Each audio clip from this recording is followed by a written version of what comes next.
Welcome back to another episode of Generator Rex Unveiled. Last time we talked about the moral ambiguity showcased in Generator Rex, but today we're going to go even deeper into the world of leadership, where things aren't always just black and white. Often sacrifices have to be made for the greater good, and someone has to be capable of making those decisions. And throughout time, there are people who stand as the faces of organizations and often take the full responsibility of the group's actions. And with a global paramilitary force like Providence, it takes someone capable of making morally gray decisions, so to speak. And on that note, enter White Knight, the man that is described as the poster boy for Providence. Now, to truly understand White, we have to understand the organization that is Providence. Providence first created as a response to the initial nanite event, where all life on the planet became host to microscopic machines known as the nanites, are an incredibly secretive government organization. Providence is protective of its functions in the war against E.V.Os, having extensive safety protocols and grueling training for its agents and operations. As opposed to general military groups, Providence actually has some of the most advanced weaponry and equipment on the planet for the sole purpose of suppressing E.V.O. activity. And one thing to note is that Providence has always been funded and influenced by the consortium, aka the billionaire elite. White actually began as a normal field agent in Providence, along with his original partner, Agent 6. Shockingly enough, these two came to Providence as a pair, which makes sense when we come to learn that Providence wasn't always as subtle as its methods now. White and 6, especially at this point in time, were trained killers, which matched the old profile of Providence, whereas in Rex's era the motto was cure and contain. Providence's old motto was contain or kill. Similar to Hunter Kane's philosophy, Providence, and by extension its agents like White, harbored deep resentment and hatred for E.V.Os. This hate was so great that at the time it was considered normal that they would use molecular dissection on E.V.Os. 6 was the one to effectively usher in change in Providence. By encountering a young Rex, whom was actually the E.V.O. they came to dispatch, White, being distrustful of all E.V.Os, warned 6 not to become soft, as he stated bleeding hearts would be the death of us all, in response to Doc Holliday wanting to find a cure. In this same episode, White attempts to kill Rex, and we get a cool speed feat for 6, but the severity of what happened is something we might need to go deeper on. Rex was still suffering from memory loss. He had no idea where his family was or even who he was. Rex was a 12-year-old child, and White literally tried to kill him, in fear of the danger that Rex posed. Only once Rex showed his ability to cure E.V.Os and control technology did White take a softer approach towards Rex, clearly as the first season show. But White apparently barely liked Rex and sees him as a weapon, not a 16-year-old boy. And also in this event, we come to learn exactly why White is called White Knight, and why he is the only nanite-free being on the Earth. The discovery that Rex had the ability to cure E.V.Os prompted White to kidnap Rex and bring him to the head of R&D, Dr. Fell, to reverse engineer Rex's powers. 6 and White got into a fight over the life of Rex, which had incidentally overloaded the molecular assembling chamber that was being used to study Rex. White rescued 6 and brought him to safety, but was caught in the destruction of the machine, and though Rex deactivated the machine before it killed him, the accident stripped White of his nanites. His nanite-free condition made him the perfect poster boy for the operation, as he put it.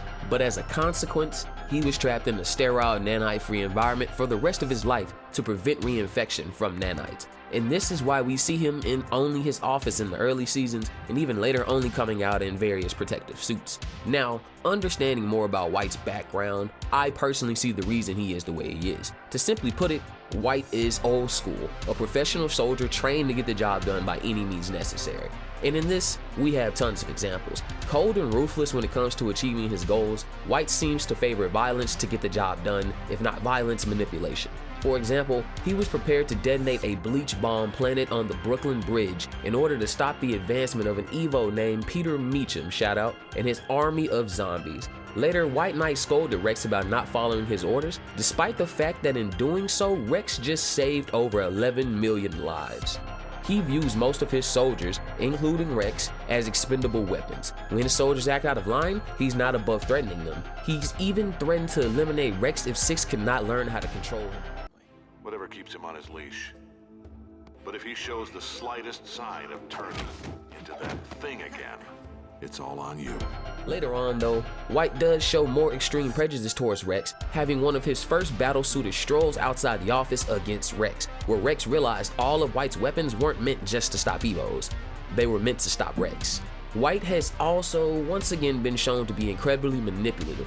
he hired Noah to spy on and influence Rex. Although Rex eventually discovered the truth about Noah, Rex still decided to be friends with him. This still implies that White is trying to indirectly control Rex's life.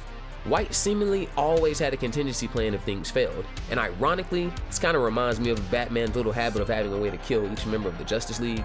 But one could say White has control issues. He snaps at his subordinates and often makes calls that morally can't be accepted by our heroes. But as I've gotten older, I've changed my views on White. Even with everything I've said so far, White was the leader of Providence. White Knight has both a fear and hatred of E.V.Os and nanites. Over the years, he's seen that nanites typically turn humans and animals into mindless, rampaging beasts. Thus, he doesn't trust anything with nanites, namely every living thing on the planet. Furthermore, his own lack of nanites makes him feel like he's the only person in the world that can be trusted, uncorruptible, unbreakable.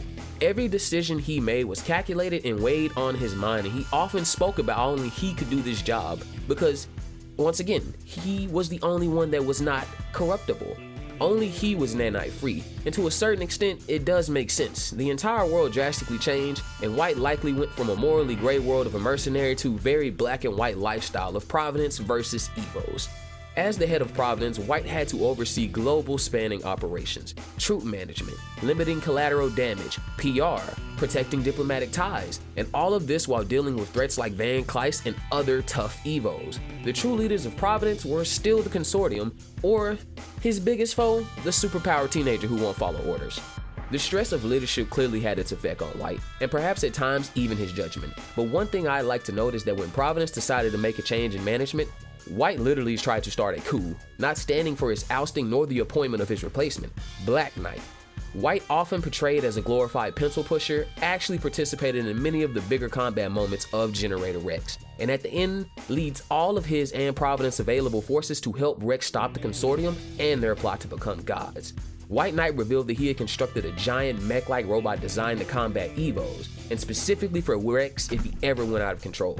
This robot, piloted by White, has a large arsenal of weapons such as stunner missiles, a shoulder minigun, grappling cables that are capable of channeling electric currents. The machine itself greatly enhances his own strength and has flight capabilities. However, it was destroyed after battling Rex and later rebuilt, but was left in White's office to be later reactivated against his battle with Black Knight.